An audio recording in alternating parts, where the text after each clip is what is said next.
Hello, everyone. Welcome to this press conference. First of all, congratulations, NRG, for your victory. Thank you. Now we are going to start with one question on the call. Nerkas, you have the first question. Hello.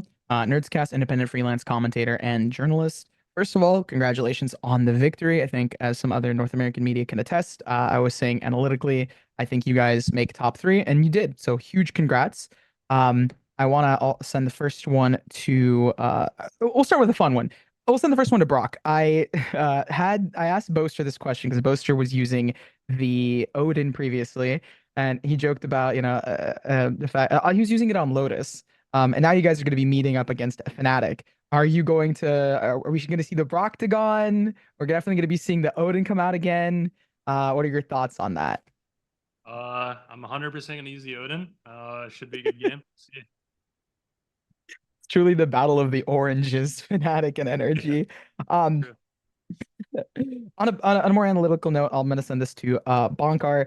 And some of the we talked a little bit in the past about timeouts and all that stuff. Oh, sorry, this is more about map pool. When you guys saw the map pool, when you guys saw the selected, you got Abyss, where you guys came back against EDG in the group stage, and then you guys got Corrode and even the mirror comp on Corrode. What were you thinking alongside Strong in the map selection? And then when you guys got the maps that you wanted, or what in theory looked like better maps for you guys? Yeah, I mean, I think the veto was a handshake veto.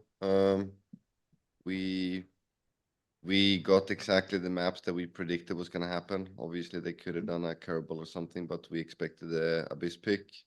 I don't know if they knew we were going to pick Haven. I think that was kind of unexpected a little bit. And then Corrode is just a handshake. They were undefeated on the map. We're undefeated on the map.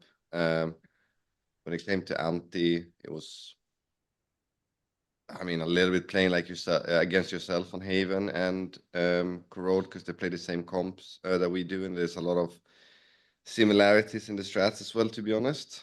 So it was kind of like watching yourself play a little bit, to be honest.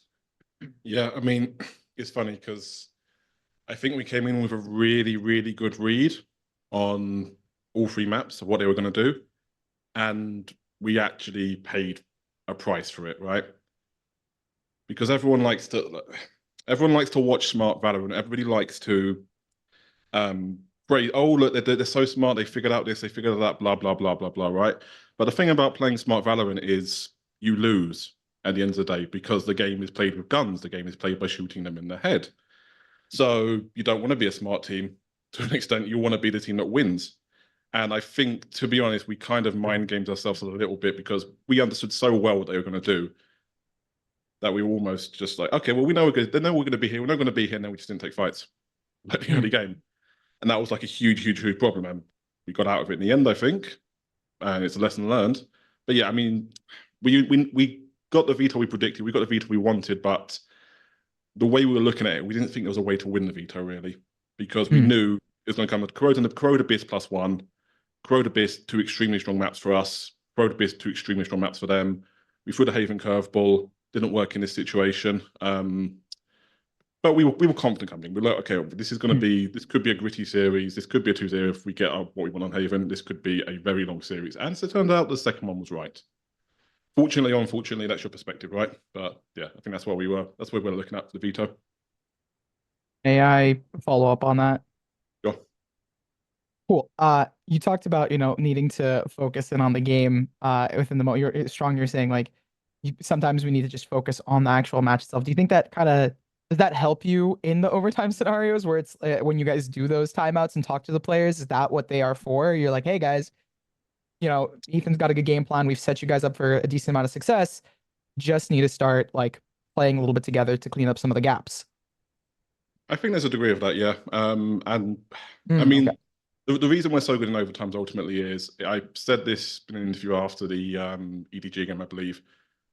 We have confidence on this team with the 5 players that we have, plus obviously we only get 1 timeout in overtime. We have confidence with the 5 players that they have that they will eventually find a way to win the game. And that's what's kind of happened. That's definitely what happened on Corrode. Like, I mean, I've got to give Scuba a lot of credit here for helping us get along. Ethan, obviously, like just everyone was just chipping in basically, and we eventually got to the plan that works. I don't know if you got anything, Bonka? Yeah, I mean, we have 5 playmakers. I think in the team, no one's afraid to take a timing. Doesn't matter if it's overtime, whatever it is, you know. And we also have very high game sense in the team as well. So everyone is chipping in and doing things. And also, like Strong said, Scuba, he knows how I like it from the Oxygen days, and he likes to just reinforce all of the things that a lot of protocols and stuff without me taking timeouts, and it helps a lot. And then obviously Ethan calling like banger attack halves also, and especially in overtime, so Yeah. like grinding out the rounds, not only looking for the easy way out like a lot of teams do in overtime instead. Well, thank you and congratulations and good luck in the rest of the tournament. Thank you. Thank you. Thank you. Golden, you have the next question. Yeah, thank you. Hello, Golden from RDLG. First of all, NRG, congratulations on the victory. You are now top 3 of the world. And my question is for Scuba. So earlier in the Corrode game, you said that your mouse was broken. So can you say how it is broke or if it's really broken? Oh, there was definitely something wrong there. On all serious note, though, there was a round. I was in B main on Corrode, and Cortesia and Zenom ran at me, and I was spraying with my mouse, and it just stopped shooting randomly. And after that, I was like, okay, I knew there was something wrong with my mouse, but I kind of just like played through it and didn't really give it too much mind, and we still ended up winning. So, you know, fuck it. Oh, thank you. And I have a follow-up question for Ethan. So, Ethan, as a former champion in Valorant, I don't know if you already saw the new necklace that they're going to give to the champions. So, what are your thoughts about it? Because when you were champion, they gave you a small cube, and now they are giving this necklace. I think the necklace is the last thing I'm worried about right now. I think trophy Thank is you. Well, and well, this is the last question. Your next match is against Fnatic. So what are your expectations or thoughts against this opponent? Should be interesting. I hope Alpha plays. Hopefully recovers in time. We got a little bit of time before our next match, but I think Fnatic's the toughest opponent we could face. So that's usually the one we want. Well, thank you for answering and good luck, NRG, in your next match. Thank you. Thank you. Thank you. Now we are going to take 2 questions here in the room.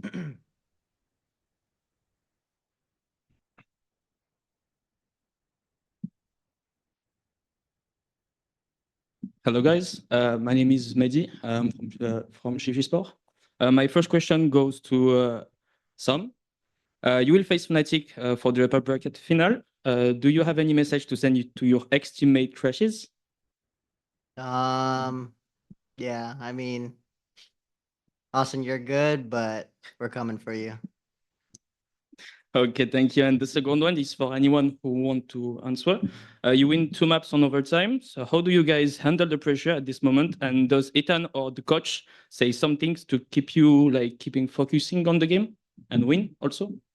I think everyone pitches in. Honestly, I was probably the least vocal in the overtime. I'm not gonna lie today. I think Sam was keeping everyone's head on track, and Scoob had really good reads. Adam always knows what he wants to do, and then we don't really get much of bonk in the OTs because he already used his timeout. So when we get bonk, it is usually a free round though. Okay, thank you, and congratulations for the win.